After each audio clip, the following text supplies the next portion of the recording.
because nothing bad ever came from a lie told in love. Welcome to What the Hype, where this week we're kicking off our coverage of Season 2 of HBO's The Last of Us, a brilliant show created by Craig Mazin and Neil Druckmann based on the video game of the same name from 2013. Before we get started on this episode, make sure you're following us on social media and your favorite podcast app. Just search for What the Hype Podcast. And don't forget, you can see full video episodes over on YouTube. We look great. More on that in a minute, but go check us out on YouTube. So this episode, which begins our coverage of The Last of Us, will be looking back on Season 1 of the HBO show, catching viewers up on what happened, and also the show itself being an adaptation of the first video game. We're going to be talking about the events, the plot events of the first game as well. They're not much different. Again, it was a very faithful adaptation. And then, since we're getting primed for Season 2, this episode will contain spoilers for Season 1, not for Season 2. But next week, we will be looking ahead at Season 2, and it will be our major spoiler episode because we've all played and loved the game, The Last of Us Part 2, which came out in 2020. And I want to, God, this is so much talking, but I haven't introed my co-host. So it's fine. We keep it casual here.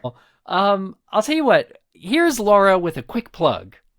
Oh, thanks so much, Eric. So wanted to give a quick plug for another fandom that we're wrapping up coverage on right now.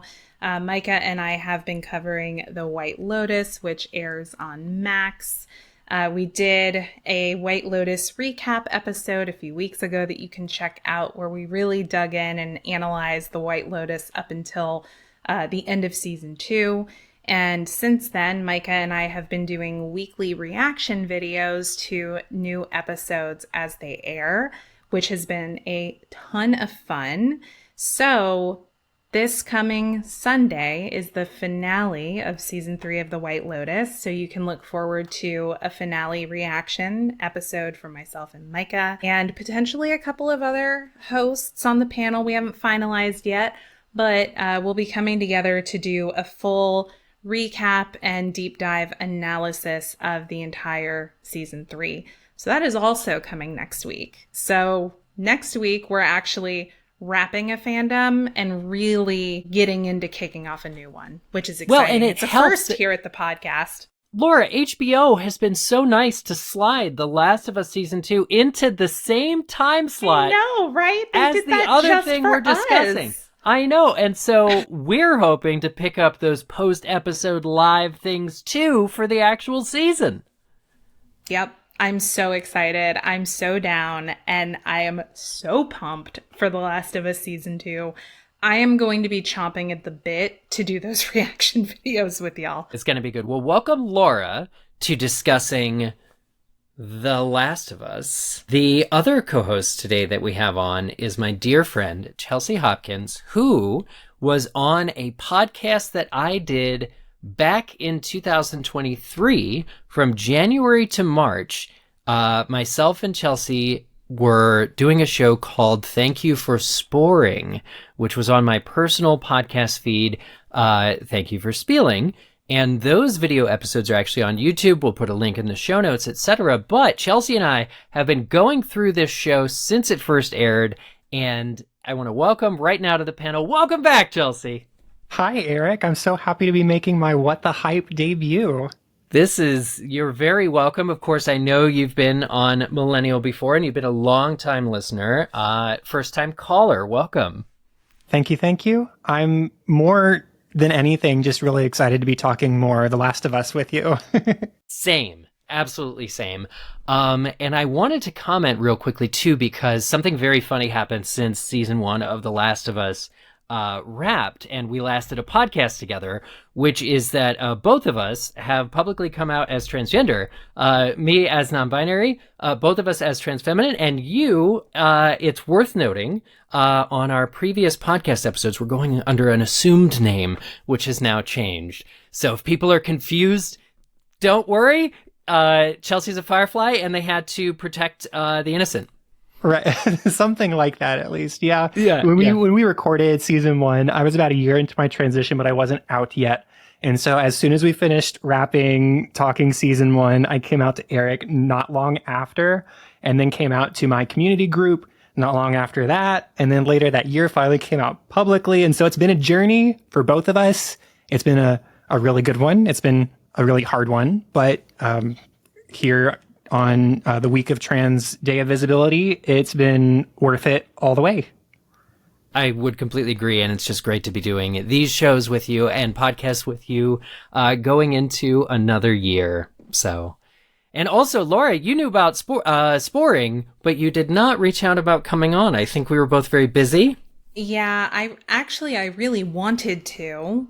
But yeah, that's all I can chalk it up to. I'm not gonna try and come up with some excuse. No. I think I was just busy. I'll blame myself as well, because I heard on a millennial, I think that you mentioned that I had the podcast, but then the season wrapped and then we didn't talk about it for 2 years. So now we have this pop culture show, What the Hype, and we're doing so this is the spiritual sequel to Sporing and just a really fun continuation of the What the Hype podcast. So, Laura, will you take us through some Last of Us history? But before you do that, actually, I just wanted to mention also how wonderful it is to be talking about a property that is so trans and LGBT inclusive. Again, in the week of this, it just feels very good. And not like the property we usually talk about, Laura and I, which is a little bit different of an environment. Yeah, we talk a lot about Harry Potter on our other show, Mugglecast, and we have maintained our corner of the Potter fandom as an inclusive one, despite the creators' shitty views. So it is really refreshing. Even though I love Harry Potter, it's really refreshing to be talking about other fandoms, especially ones that are so LGBT friendly and inclusive. But getting into some of the 411 here, we can go through The Last of Us, the history. So The Last of Us was a 2013 action-adventure video game developed by Naughty Dog Studios, creators of the Uncharted series of video games and the OG classics for PlayStation like Crash Bandicoot and Jak and Daxter. I was a big Crash Bandicoot child. I don't know if anyone else here was. What have I got? Oh Yes. my gosh. Crash. Yeah. See, you know what, Eric, is that's so funny about that? That is how I imagined that is how I interpreted the mask saying his name. I feel like everyone heard it a little differently, but the way you just did it is exactly how I always heard it as a child. So that like tickled my brain. Make Anyway. fun sounds. I interject inappropriately. It's great. Hey, it keeps things interesting. But The Last of Us featured third-person gameplay with dialogue and cutscenes being recorded and motion captured, literally acted by the game's cast, primarily Troy Baker, who portrayed Joel, and Ashley Johnson, who portrayed Ellie. In the game, though, you do play as Joel, who is a hardened survivor of a fungal pandemic-based apocalypse. And you are tasked with taking Ellie, a young girl with an attitude problem, across the wild, dangerous, overgrown country in order to find a cure for the fungal infection, which Ellie may be the key to, potentially. Over the journey, Joel and Ellie end up getting closer, I think, despite some of their earlier feelings. And they ultimately come to rely on each other to survive in many ways. So since then, HBO's The Last of Us debuted back in 2023 and aired for an uninterrupted stretch of 9 episodes on Sunday nights, which is similar to what we're going to be looking forward to with season 2 as well. So excited. I know, me too. The series is created by Craig Mazin of Chernobyl fame, another fantastic show if you have not seen it, and co-run between Mazin and the video game's sole writer and co-director Neil Druckmann. Season 1 starred Pedro Pascal as Joel and Bella Ramsey as Ellie.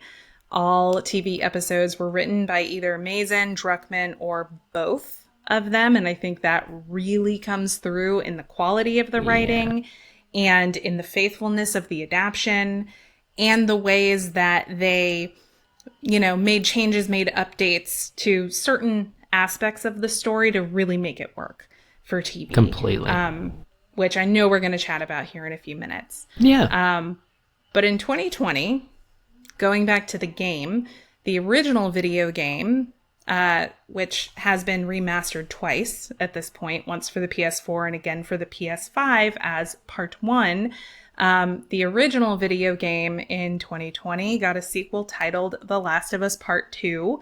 And I remember coming out of my seat when I saw this being promoted because I was like, holy wow, I cannot believe I get to go back to this world again. And it really just continues the story of how Joel and Ellie and the survivors of this war-torn world are getting on after the events of the first game. And it is that game, The Last of Us Part 2, which is now being adapted on the upcoming season of HBO's TV show, which airs starting April 13th. Nice. Nicely done. I know it's a lot of info, but it's the only way important. I can think to... This is what is happening now with this property. You've seen other shows kind of deviate from the source material, maybe invent a few new seasons, somewhere in the middle.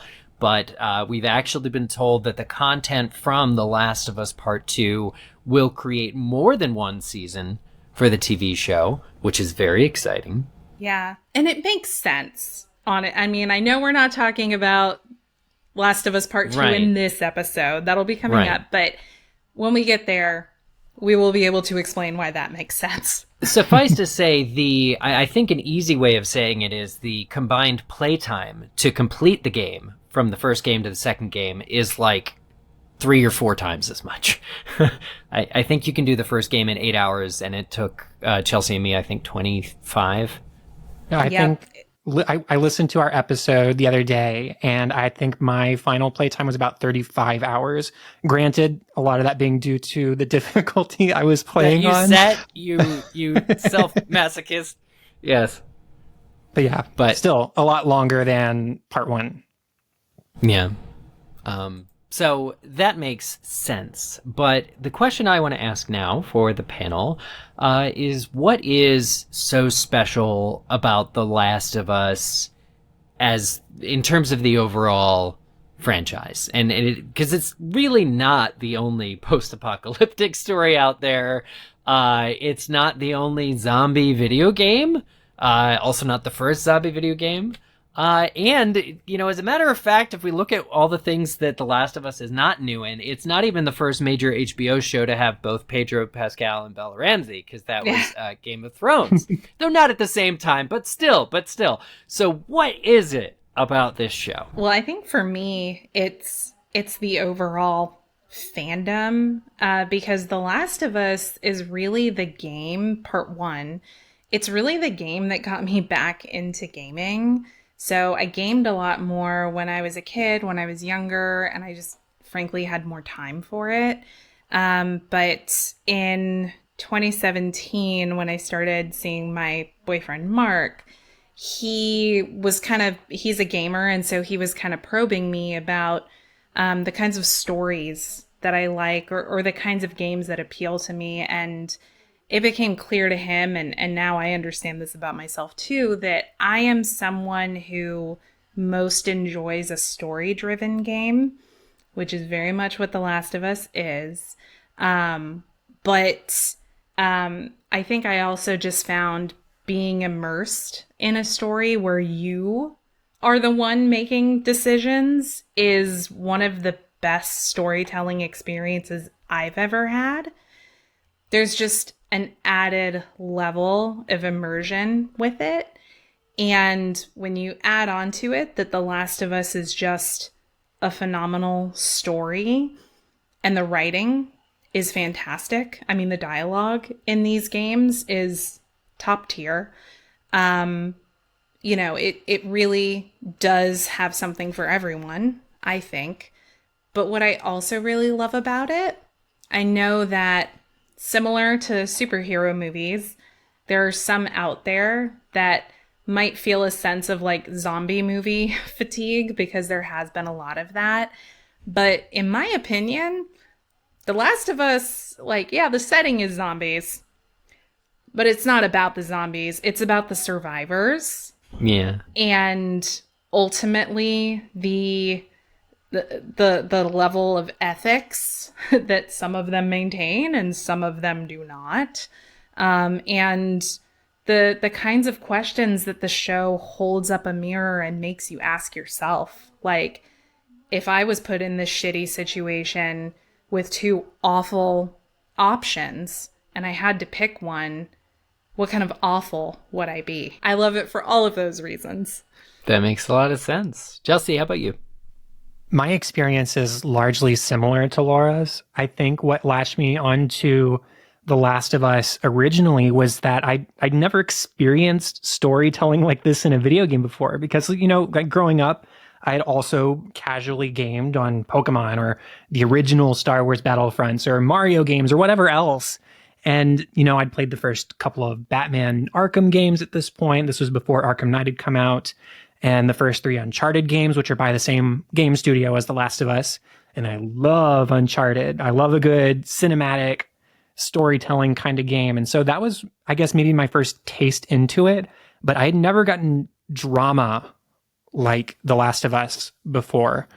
And I'd never felt like this while playing a game, and felt with all the italics and bolds because it's about the emotions that I feel when allowing these characters to make the poor decisions that they make, or lamenting that you're kind of forced into making those decisions for them and thus being culpable in their poor decision making. Yep. That is so unique to The Last of Us, or at least it was when it first came out. And you know, the gameplay is fine. It's a stealth game largely. At least if you're playing on a hard mode and you have like 3 bullets, that's your only option. It's not for me. I just brandish out, hey, you guys, you know, and I'm fine. And so the gameplay is good, but in some ways it's almost like the controller gets in the way of experiencing the story, which is why the show was so great, because it adapted the game so well, and I just got to watch the story, which is largely what I wanted from something like this. But then, of course, in other ways, being in control, as I mentioned before, enhances the story because it makes you an accomplice to Joel's misdeeds in certain parts of the game. I love that. And I think that what both of you are talking about as far as characters and immersion, anytime you're playing as a character, and the first game actually starts out where you're Sarah, you're Joel's daughter. And it's Outbreak Day, just like the first episode of the first season of the show. And you're terrified. Your dad's not home. And the neighbors are like breaking it. And it's this whole harrowing experience that you, as this kid, are feeling, and becoming a character and being put in any situation breeds empathy. It makes you feel or think differently than you otherwise might. And so watching the events of Outbreak Day play out and then being thrust, you know, into the game as Joel, seeing what's become of the world in the 20 years since, and watching and living the story as it goes along, there's just no other experience really like it, certainly not at the time. And I think very few experiences since then that have come anywhere near to moving me as much. So definitely mad props. And again, I think it comes from the motion capture and having all of the game's cutscenes be literally acted. Again, they could have not done that. They could have just not done that. But you hear the actors as their characters' hearts breaking to each other's like decisions. And that's just not something, that's not your average, whatever we paid for the game back in 2013 wasn't enough. You know, there are other games since The Last of Us that have made me cry. One that comes to mind is Marvel's first Spider-Man game. I haven't played the second one yet, but the first one, there's a moment towards the end that definitely elicits tears. Yeah. all 3-4 times I've played it. But how many games out there, and I would venture to say probably zero, make you cry in the first 20 minutes of gameplay with the big monumental death of this character you've been playing as for the opening portion of the game? That's such a risky thing to do in certain ways. And I love that games are full of risky decisions that pay off in fantastic storytelling. Definitely. You mentioning that opening sequence where you are playing as Sarah, I mean, that took me right back to the first time I played it. And the general sense of foreboding that they built over the course of that sequence. Because at first, when she wakes up and she's walking around, she's shuffling because she's half asleep. So you're navigating a character that's kind of shuffling. Mm-hmm. And you're walking around and you're discovering things, right? You're flipping on the TV and seeing the breaking news. You're seeing newspaper clippings around and you're getting the sense of like something is really not right here. And when you finally get downstairs and Joel bursts through the door to come get her, my heart about just jumped out of my chest because I was in the first 10 minutes of the game, the anticipation and like the nervousness and the dread was already built up that much. And I mean, that is really the level that is both maintained in terms of like foreboding and dread and quality of storytelling throughout the game. And there are several peaks where it gets even better. Yeah. Completely agree. And now, so we've talked a lot about the game. There have been video game to TV show adaptations before.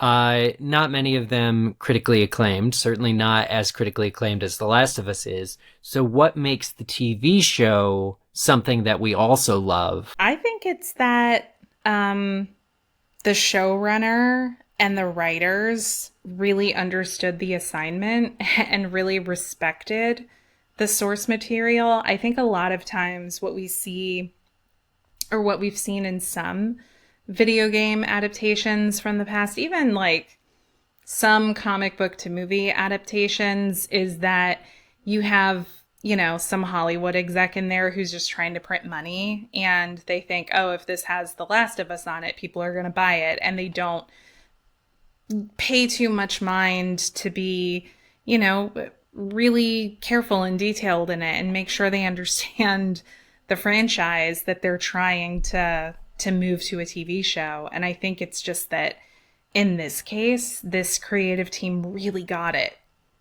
They really understood it. And that means they had to be fans themselves. Yeah. It's always better when fans do it. It helps when everybody's respectful of the original property. I think to Sonic the Hedgehog, which has since become a really decent little trilogy of video game movies. They're cute. But remember that first trailer when we saw that abomination? And we don't talk about that abomination. The outcry on the internet was so great because, hey, what happened to the Sonic that we love? That they retooled all of the digital work on that film to make Sonic look like Sonic. And hey, imagine that. It's a success. That storytelling is not groundbreaking, but respect to the character and his attitude made it better. Not to compare The Last of Us to Sonic the Hedgehog. No, I thank you for doing that. But respecting the original property, bringing Neil Druckmann on in a senior creative role is hugely important to this show's success. But then also bringing in an outsider who is also a fan to kind of balance the impulses of somebody who just wants to take his baby and make it exactly the same way, potentially, right? So having that tag team duo of collaboration where they're adapting, refreshing, changing what needs to be changed. I mean, the show is good because one, it didn't suck. Two, they cast actors who capture the exact essence of the characters. Even if they don't look exactly like them, they feel like them. It keeps the story largely intact. It doesn't shy away from making those changes that were better for TV or because they just had a better idea, pointing at episode 3, Long Time, for example. And then also because it didn't suck, just overall, right? And so Mason, Druckmann, everybody else involved completely knocked this out of the park, and have my full faith in goodness gracious, in adapting The Last of Us Part 2 in whatever way they see fit. They've earned that from me for how well and how respectfully they adapted Part 1.